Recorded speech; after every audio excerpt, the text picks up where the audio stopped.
阿诺、涂山，2017年和 Google 工程师男友 Alan 登记结婚，婚姻事业都步上正轨。外表阳光正面的他，过去曾罹患忧郁症，更因承受不住网络霸凌的巨大压力，一度站在租屋处阳台，心想跳下去好了，所幸因为惧高症打消念头，捡回一命。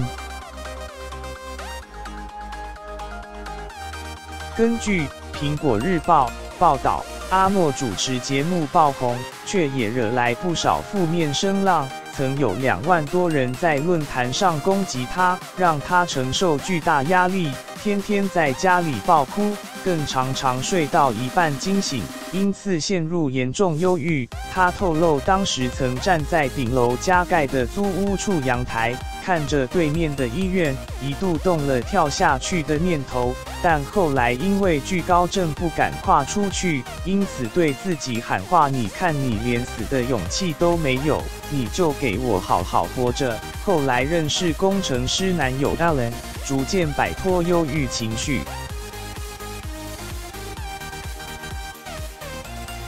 2015年答应老公 Alan 的求婚后，却传出阿诺要求华丽婚礼，和生性低调的老公意见不合，导致婚事停摆，让阿诺被冠上虚荣女的负名。阿诺澄清，当时2人吵架冷战，因老是被问结婚话题，让他忍不住情绪就脱口我们分手了，没想到却被大做文章。当时还希望老公出来替他说话，但 Alan 却只说我不要理你，你要自己学着对讲话负责。